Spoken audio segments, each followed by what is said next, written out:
When we talk about buck breaking, we have to understand that buck breaking is a show of power, it's a show of dominance. So we can't talk about buck breaking without talking about power.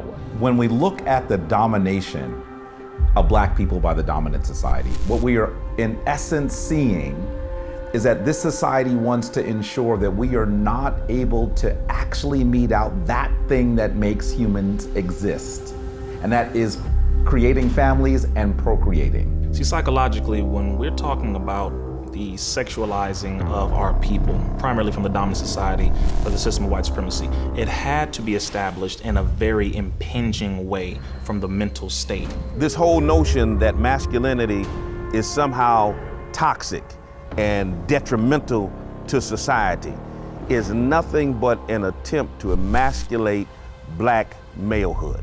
It's clearly an agenda. If you have two eyes in your head and you're able to see, you can see that it's an agenda, and it's an agenda to decrease our population.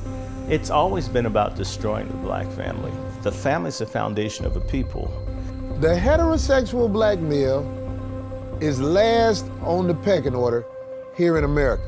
If you're just a heterosexual Black man, how are you gonna beat the case? Because when you show up to court, when you show up to the job interview, when you show up to wherever, you coming in here as a heterosexual Black man, you have no power.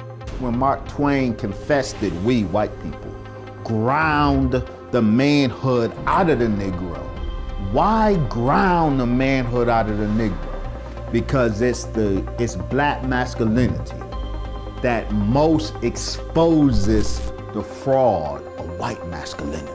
We, as the progenitors of culture, the ones who are the fathers and mothers of civilizations, who taught all people, who people look to for social cues, whether they want to realize it or not, I think they feel if they can get us to adapt to it, they can get everybody to adapt to it.